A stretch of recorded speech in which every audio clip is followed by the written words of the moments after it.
Tuesday morning. More chaos in the NFL. Quarterbacks moving all over the place. You got your first look at Max Scherzer yesterday. The Nets won a game. There is a lot to sift through today, as there always is. There is sports all over the place. We are dripping in sports talk, and we will give it to you over the next 4 hours. Good morning, Boomer. How are you? I've been better, G. Thank you very much. Yeah, you've got a nasally voice like Yes. I've had for a week and a half. Yes. Yeah, I think you're going to end up doing most of the talking today. So okay. You can All enjoy right. yourself. I would just say I enjoyed the NHL Network's coverage of the trade deadline yesterday. Yes, I knew you would get to that, so I left it out. I Yeah. know you did. Yeah. But basically that's what I did all day yesterday. Okay. I just sat there, kept my mouth shut, didn't say anything. I was just watching to see what Chris Drury was going to do. And quite frankly, he did well. He did well. This team is responding to I think a top six that everybody is happy about, and a top four defensive pairings that they're happy about, and of course the goalie is amazing. So with that, he decided to add grit, and he decided to add guys that are all college, by the way, players, 2 University of Michigan players and 2 University of Massachusetts players that are now added to the lineup to add flexibility for Gerard Gallant. Jesus, man, I'm telling you, it's going to be a hell of a day. But anyway, I will say I was happy. They didn't land a big fish like Raquel from Anaheim. But at the end of the day, this is all about substance anyway. You got a goalie. You got to play defense in front of them. This is kind of what Tampa has done over the past few years. They always add at the bottom 6 of their lineup. They try to make themselves tougher. They try to make themselves more flexible.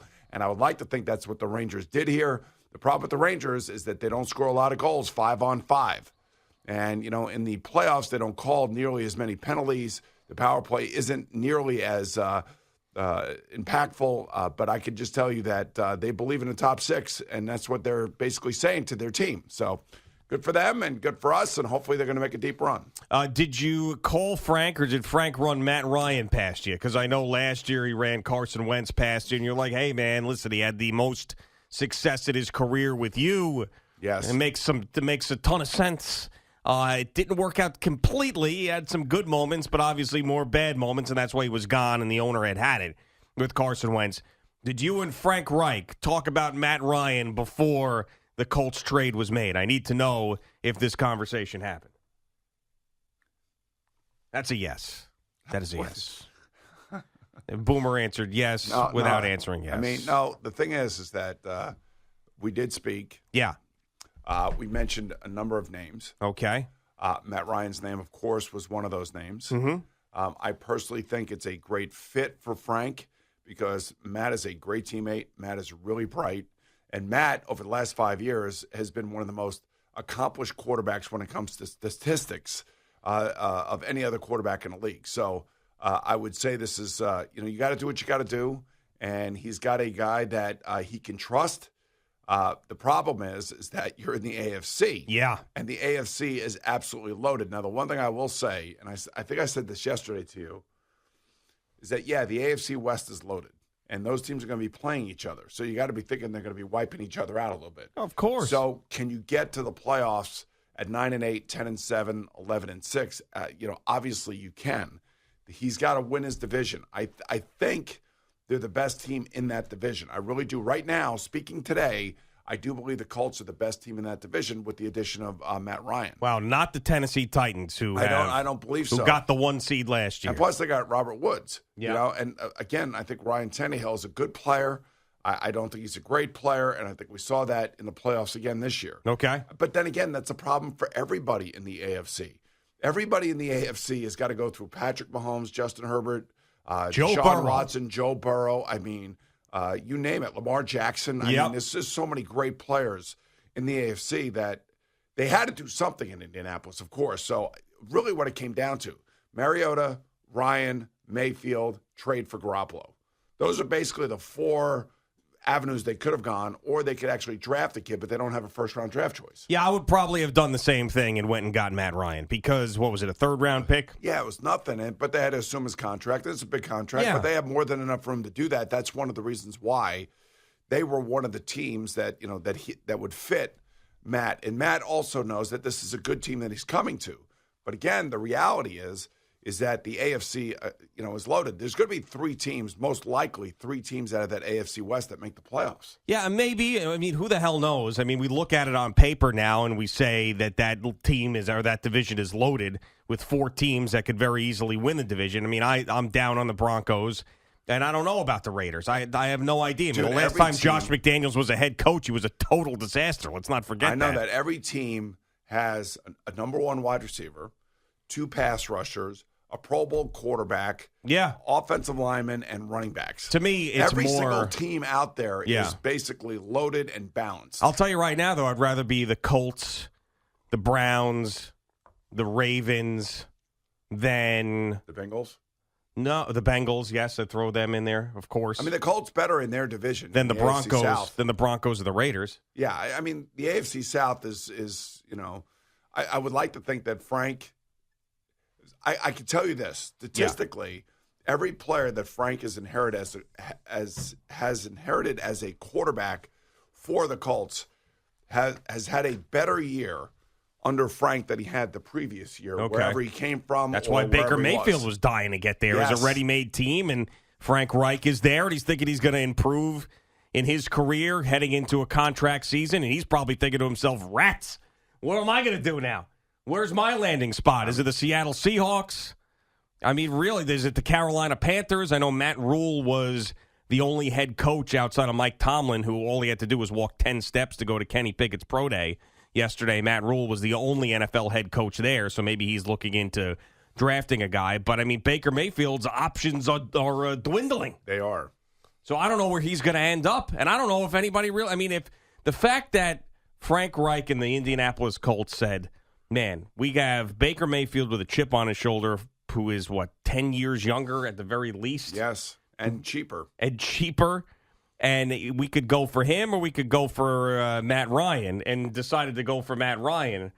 Tells you the value out there of what teams think of Baker Mayfield. You know, the amazing thing to me is that Baker Mayfield was hurt pretty much 3/4 of the season with a bad shoulder, and he played. Yeah. And it really affected him. I mean, you could see if you go back and watch some of their games, the ball's flying on him. The ball's flying on him because his left shoulder's killing him. Yeah. And he's out there playing. I guess nobody wants to give him any credit for being out there playing hurt and trying to lead his team. Man. I know how it is. I understand that. It's a brutal business, and it was just as we talked about with Daniel Jones, a make-or-break year for Baker Mayfield, and then you get to a point where people don't want to hear the excuses.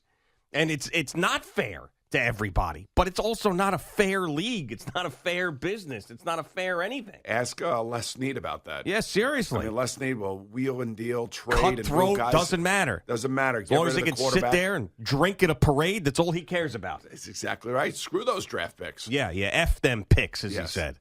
Yeah, so, I mean, I don't know where he's going to go. I would love to be able to say that one of the local teams would go out there and bring in Baker Mayfield, but they're not. Because it looks like the Saints are going back to Jameis Winston. Yeah, is he going to be healthy in time for week 1, though? Yeah, I don't know. I'm assuming he will be. Yeah. If not, then it's going to be Taysom Hill. God, I can't watch any more Taysom Hill play quarterback. It is brutal. I mean, would you rather have Taysom Hill or Baker Mayfield? Baker Mayfield. Yeah, of course you would. I'd rather have Baker Mayfield than Jameis Winston, too. Yeah, I don't know. What I'd rather about have Houston? Baker Mayfield than Marcus Mariota. What about Houston? I guess they didn't want Baker Mayfield in the trade with Deshaun Watson. I guess not. I don't know why. They're going with Davis Mills, it looks like right now. Oh, why? Hey, look, dude, I'm not in the building. So there were moments where Davis Mills actually looked like he knew what he was doing. I'm going to give you a couple of quarterbacks. You tell me if you'd rather have Baker Mayfield or that guy. Okay. All right? Yes. Baker Mayfield, Marcus Mariota. I'd rather have Baker than Marcus. Okay. Would you rather have Baker Mayfield or Mitch Trubisky? I mean, I'd rather have Baker because I know what Mitch is. I'm just not really sure. Baker had 3 different coaches, 3 different systems. It was a cluster F. You know what, out there in Cleveland, it always is. That ownership sucks out there. Yeah. I think I'd rather have Baker just to see, because I got to see the upside of Baker. I think I've seen a little bit of it. Yeah. But I also know a chip on his shoulder. Maybe he'll grow up a little bit. I'd rather take a flyer on him. So go ahead. Baker Mayfield, Daniel Jones. Daniel Jones, just simply because, and Daniel's hurt, Baker's hurt, but I just think Daniel's an easier guy to coach, an easier guy to deal with, and certainly somebody who all of his teammates respect. That's the one thing I can't take away from Daniel Jones. Every single one of his teammates that talks about Daniel Jones talks about him glowingly. Now, let's just put it this way instead. I'll frame it in a different way because I know that you feel for Daniel Jones and he's been here and you feel like the Giants have screwed him up and he deserves another shot and all that stuff. Now, let's just say that someone tasked you with saying you have to win 7 games next year if you're the Giants. And I'm giving you a choice to go to work with either Baker Mayfield or Daniel Jones. And who are you taking out of those two guys? That's a good question. I'm taking Baker Mayfield 10 times out of 10. The problem is the Giants signed Tyrod Taylor. So no, I know that, it's that not. Ship has sailed. I'm just making a case for Baker Mayfield to go somewhere. For crying out loud, Baker Mayfield or Sam Darnold, Baker Mayfield. But the problem is that the Carolina Panthers, guaranteed Sam Darnold's contract this year. Brutal. $18 million. Yeah, that is rough. What about Baker Mayfield or Carson Wentz? Carson Wentz. Really? Yeah. See, not me. I'm taking Baker over Carson Wentz. I mean, you can't take the games out of play because he played in the games. But man, if they didn't have those last 2 horrific games in Indianapolis, he'd still be their quarterback. Yeah. What about, imagine if the Jets brought in Baker Mayfield and had him sit behind Zach Wilson, pressure a little bit. No, that's not happening. I know it's not. Flacco and Mike White are coming back. But I just think back, I think about the Jets and where they are in their rebuild right now, and I just think about what's going on in the AFC. I would say that I feel like the AFC East and the AFC South are 2 divisions that can be won. Sure. There's no question about that. The Bills are going to be a pain in the ass. Yeah. And Josh Allen's an amazing football player. He's a top 5 quarterback in the league. But there's a chance, you could actually win 9 games in this division, I think. Yeah. I mean, outside of the Bills. Outside of the Bills, the rest of the teams in that division are either rebuilding or not that scary. Yeah, they're not. They're certainly not the Chargers who, the Chargers are loaded, man. They are loaded. Yeah, that team to me is the one. I don't ever want to disrespect the Chiefs with what they have done, but this offseason and seeing how close they were last year, to me, that's the Chargers division to win this year. You know what's amazing to me is that they add Juju Smith-Schuster to the Chiefs. Did, and I'm like, don't they need defense? Of course they do, yeah. Because everybody in the NFL ends up playing over 60% of the time with 5 defensive backs on the field defensively because of what the offenses are doing. Man, I'd be trying to find as many defensive backs as I could possibly find. Certainly edge rushers help your pass defense down the field. There's no question about that. But you got to find guys down the field that can actually play defense and cover some of the greatest, athletes in all of professional sports, and that's the wide receivers in the NFL. Yeah, I think that Juju deal was very, very team-friendly. It's not like he got paid a lot of money, so they just brought in another weapon. Man, that's weird, man. That was a weird one. I thought he would stay in Pittsburgh, but I guess he fell out of favor there. You never know what's going on with inside the building. Well, they're tired of his TikTok crap, probably. I don't know. Did he lose 400,000 followers? I saw or something. His mother said that. His mom lost 400,000. Yeah, who wants to follow Juju Smith-Schuster's mom now? Well, all the Pittsburgh Steelers fans were. So compare Juju Smith-Schuster's mom to Zach Wilson's mom. Who's got more followers? Probably Zach Wilson's mom on Instagram. Can you check it out? I have not seen or thought of her in a long time. Life according to Lisa, right? Right. She's got me blocked on one of the accounts, so I got to go to the other one. Let's see. Life according to Lisa. There we go. She's got 99.8 thousand followers. So almost 100,000 followers.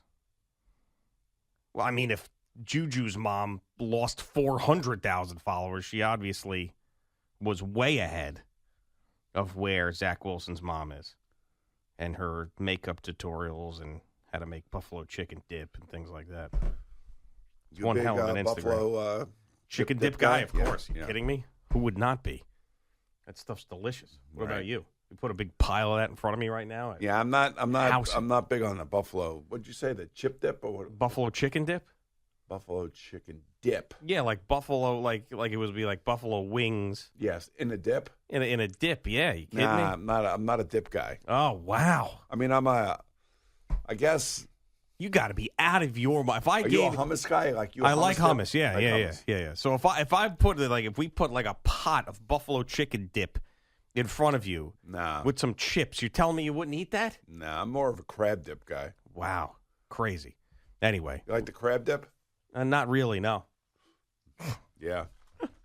we're in Geo. On the Fan and CBS Sports Network.